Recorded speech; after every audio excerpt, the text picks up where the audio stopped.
Hello friends, मैं हूं अंकिता। स्वागत करती हूं पेंशाला के आज के इस नए वीडियो पे। आज का हमारा जो ये टॉपिक है वो चैप्टर 4 के पार्ट 2 का है, जहां पे हम डिस्कस करेंगे कि स्टॉक एक्सचेंजेस के रोल आखिर होते क्या हैं और स्टॉक ट्रेडिंग किसे बोलते हैं। तो चलिए आज का ये वीडियो शुरू करते हैं। स्टॉक एक्सचेंज आखिर है कौन कौन सी? पहली है एनएससी, जिसे हम नेशनल स्टॉक एक्सचेंज के नाम से जानते हैं, और दूसरी है बीएससी, जिसे हम बॉम्बे स्टॉक एक्सचेंज के नाम से जानते हैं। इन दो स्टॉक एक्सचेंज का आखिर रोल क्या होता है? सबसे पहले क्या होता है, कभी भी कोई बायर अगर होते हैं, उनके पास जो है जनरली फंड्स होते हैं बट सिक्योरिटीज नहीं होती है। सबसे पहले बायर्स क्या करते हैं, स्टॉक, पर्टिकुलर स्टॉक, अगर सपोज उनको रिलायंस का कोई स्टॉक लेना है, तो वो क्या करते हैं, सबसे पहले अपने पास फंड्स अवेलेबल रखते हैं और आपके सिस्टम जो है, सिस्टम में अपना ऑर्डर प्लेस करते हैं कि उनको रिलायंस की कितनी शेयर्स चाहिए। ये ऑर्डर जो है उनके इंटरमीडियरी के पास जाती है। इंटरमीडियरीज क्या करते हैं, बायर्स के बिहाफ में शेयर्स परचेज कर लेते हैं। अब शेयर्स परचेज करने के बाद क्या होता है, बायर का जो अकाउंट है, डीमैट अकाउंट, वो डेबिट हो जाता है। इसका मतलब ये होता है कि बायर्स के जो कैश है वो इंटरमीडियरी के पास चले जाते हैं। इंटरमीडियरी फिर क्या करती है, आगे एनएससी को वो कैश या फंड जो है वो फॉरवर्ड कर देती है। नेक्स्ट क्या होता है, बायर्स जो है अगर बाई का रेट लगा रहे हैं, तो एक सेलर जो है उसके अगेंस्ट जरूर होगा। अब जैसे बायर्स अपना ऑर्डर प्लेस कर रहे हैं, वैसे एक सेलर भी होगा जो अपना सेल ऑर्डर प्लेस करेगा। उस केस में क्या होता है, एक्सचेंज जो है क्या करते हैं, अब सेलर के इंटरमीडियरी या सेलर के ब्रोकर को फंड ट्रांसफर करते हैं, और इंटरमीडियरी जो क्या करती है, सेलर को पैसा क्रेडिट कर देती है। इन रिटर्न क्या होता है, सेलर के पास बेसिकली सर्टिफिकेट होते हैं। अब क्या करते हैं, जैसे ही उनके पास क्रेडिट होता है फंड्स, वो सिक्योरिटीज जो है अपने ब्रोकर को रिटर्न करते हैं in exchange for the money. Seller के ब्रोकर जो है वो सिक्योरिटीज एक्सचेंज को दे देते हैं। एक्सचेंज क्या करते हैं, वो बायर के ब्रोकर को शेयर्स क्रेडिट करते हैं, एंड ब्रोकर क्या करते हैं, इन रिटर्न बायर के डीमैट अकाउंट को क्रेडिट कर देते हैं रिलायंस के शेयर से। ये कंप्लीट प्रोसेस जो है, ये होने में कम से कम 2 दिन लगते हैं। तो आपने कभी भी अगर सुना होगा कि शेयर्स की डिलीवरी या सेटलमेंट T+2 डे में होता है, इसका मतलब होता है जब से बायर ट्रेड प्लेस करेगा या सेलर अपना ट्रेड प्लेस करेगा, उसके दिन से, उसके ट्रेडिंग डे से 2 दिन के अंदर अंदर ये सेटलमेंट कंप्लीट हो जाती है। अब एनएससी बीएससी के होने की वजह से क्या होते हैं, बायर्स एंड सेलर्स के बीच में सेटलमेंट जो है बहुत आसानी से हो जाते हैं। एक्सचेंज के होने की वजह से बायर्स को सेलर्स को खोजने नहीं जाना पड़ता, और सेलर्स को भी बायर्स को खोजने नहीं जाना पड़ता। एनएससी के होने की वजह से ट्रेडिंग जो है या एक्सचेंज जो है, shares and certificates end funds के, वो बहुत इजीली प्रोसेस हो जाते हैं। अब चलिए समझते हैं डीम्यूचुअलाइजेशन ऑफ शेयर्स किसे बोलते हैं, डीम्यूचुअलाइजेशन ऑफ एक्सचेंज किसे बोलते हैं। डीम्यूचुअलाइजेशन समझने के पहले हम चलिए समझते हैं कि म्यूचुअलाइजेशन आखिर किसे कहते हैं। म्यूचुअलाइजेशन जो होता है, एक ऐसा स्ट्रक्चर होता है कोई भी कॉरपोरेट का काम करने का, जहां पे ओनरशिप, मैनेजमेंट और ट्रेडिंग राइट्स जो है वो एक सिंगल ग्रुप के पास होती है, या इन अदर टर्म्स में बोलूं तो म्यूचुअलाइज्ड होती है। म्यूचुअलाइजेशन में जो ओनरशिप होता है या कंट्रोल जो होते हैं वो एक सिंगल पर्सन के हाथ में होते हैं, एंड म्यूचुअलाइजेशन होने की वजह से डिसीजन मेकिंग में कॉन्फ्लिक्ट हो सकते हैं। म्यूचुअलाइजेशन के दो एग्जाम्पल हैं, जैसे हमारे म्यूचुअल फंड्स हो गए या इंश्योरेंस कंपनी हो गई। अब हमारे जो स्टॉक एक्सचेंजेस हैं वो डीम्यूचुअलाइज्ड है। इसका मतलब ये होता है, ये एक ऐसा लीगल स्ट्रक्चर है जहां पे उनके जो काम करने का तरीका है वो म्यूचुअल फंड और इंश्योरेंस कंपनी से अलग है। इसका मतलब ये होता है, वहां के जो एक्सचेंज के जो ओनरशिप और मैनेजमेंट और ट्रेडिंग राइट्स जो है वो एक सिंगल ग्रुप के हाथ में नहीं है, सिंगल ग्रुप के कंट्रोल में नहीं है, बल्कि उसको सेपरेट किया गया है, सेग्रीगेट किया गया है। डीम्यूचुअलाइजेशन ऑफ एक्सचेंज का मतलब होता है एक ऐसा लीगल स्ट्रक्चर जहां पे उनके जो काम करने का तरीका है, डे टू डे एक्टिविटीज है, वहां पे जो ओनरशिप, मैनेजमेंट और ट्रेडिंग राइट्स जो है वो सेग्रीगेट कर दी गई है। सेग्रीगेट इन द सेंस, 3 अलग अलग एलिजिबल पर्सन होंगे जो कि ओनरशिप अलग संभालते हैं, मैनेजमेंट अलग संभालते हैं और ट्रेडिंग बाइंग सेलिंग जो होती है वो अलग संभालते हैं। इससे क्या होता है, कॉन्फ्लिक्ट ऑफ इंटरेस्ट नहीं होता है। सेकंड होता है, अब एक डीम्यूचुअलाइज्ड एक्सचेंज जो है वो कैसे डिफरेंट है एक म्यूचुअल एक्सचेंज से। बेसिकली म्यूचुअल एक्सचेंज में क्या होता है, 3 फंक्शन होते हैं ओनरशिप, मैनेजमेंट और ट्रेडिंग राइट के, जहां पे ये फंक्शंस जो है, ये अथॉरिटी जो दी गई है वो एक सिंगल पर्सन के हाथ में ही होती है, एक सिंगल पर्सन के कंट्रोल में होती है, जिसकी वजह से क्या होता है, कॉन्फ्लिक्ट ऑफ इंटरेस्ट अराइज करने का चांसेस बहुत ज्यादा हो जाता है। एक डीम्यूचुअलाइज्ड एक्सचेंज में क्या होता है, जो भी फंक्शंस होते हैं वो क्लियरली सेग्रीगेट की जाती है, जितने भी एंटिटीज को अपॉइंट किया जाता है ये तीनों एक्टिविटी संभालने के लिए, वो एक दूसरे से कोई भी तरह से जुड़े हुए नहीं है, सबकी अलग अलग राइट्स, ड्यूटीज एंड ऑब्लिगेशंस है। इससे क्या होता है, एक डीम्यूचुअलाइज्ड एक्सचेंज में कॉन्फ्लिक्ट ऑफ इंटरेस्ट अराइज होने का चांस निल या नेग्लिजिबल होता है। अब चलिए समझते हैं स्टॉक ट्रेडिंग आखिर होती क्या है। Stock trading basically stock exchange भी बोल सकते हैं। इसमें जनरली क्या होता है, फंड्स एंड सिक्योरिटीज जो है एक्सचेंज होते हैं बायर्स एंड सेलर्स के बीच में। 1990s तक स्टॉक ट्रेडिंग जो होती थी वो ओपन आउटक्राई सिस्टम से होती थी, जहां पे बहुत सारे लोग एक जगह आके बोली लगाते थे। फिर इस स्टॉक ट्रेडिंग को बेहतर बनाने के लिए और ज्यादा ट्रांसपेरेंट रखने के लिए और ज्यादा लिक्विड बनाने के लिए एनएससी ने एक nation wide online fully automated screen based trading system जो है इंट्रोड्यूस किया नवंबर 1994 में, जिसे हम एनएससी नीट के नाम से जानते हैं। एनएससी नीट का जो फुल फॉर्म है वो है national exchange for automated trading. फिर एनएससी के बाद बीएससी ने मार्च 1995 में बीएससी बोल्ट उन्होंने इंट्रोड्यूस करवाया। बोल्ट का मतलब होता है बॉम्बे ऑनलाइन ट्रेडिंग।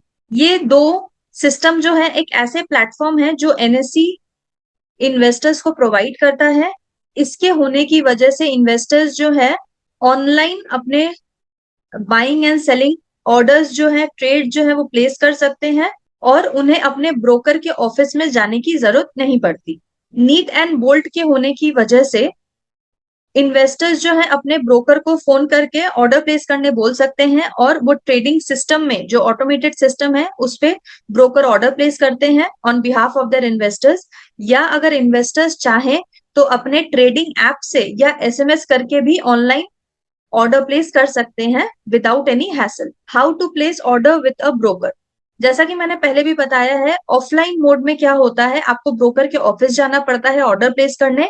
और जैसे पहले होता था 1990s के पहले एक ओपन आउटक्राई सिस्टम होता था, जहां पे आपको ब्रोकर के ऑफिस जाके अपने कोट्स देने पड़ते हैं या ब्रोकर को बताना पड़ता है कि किसमें ऑर्डर प्लेस करें।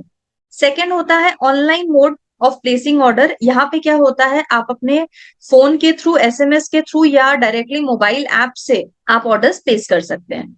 बस आपको एक चीज ध्यान रखनी है कि पहले आपको अपने ऐप में लॉगिन करना पड़ता है और आपका जो एक रजिस्टर्ड कोड है, क्लाइंट कोड है या यूनिक आईडी है, उसको एंटर करना पड़ता है। पासवर्ड से आपको लॉगिन करना पड़ता है और उसके बाद पर्टिकुलर कोई स्पेसिफिक स्टॉक सिलेक्ट करके उसका रेट मेंशन करके आपको ऑर्डर प्लेस करना पड़ता है।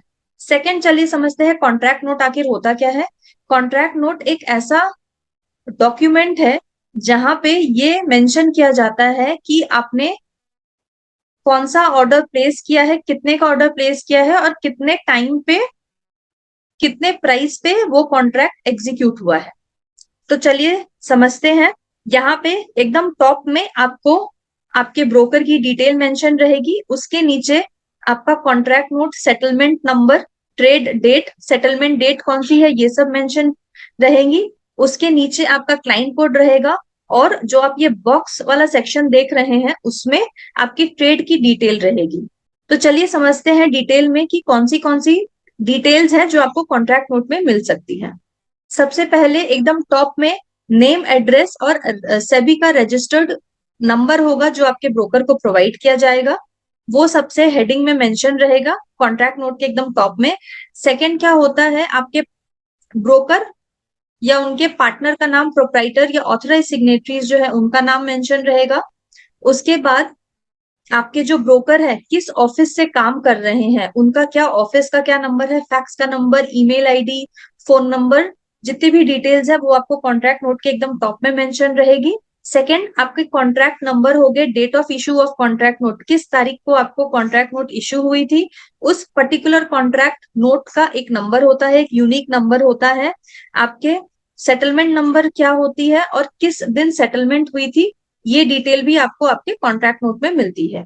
जब भी आप सिस्टम में ऑर्डर प्लेस करते हैं और वो ऑर्डर एग्जीक्यूट होता है, हर एग्जीक्यूटेड ऑर्डर का एक कॉन्ट्रैक्ट नोट जनरेट होता है और ये आपके ब्रोकर आपको प्रोवाइड करते हैं।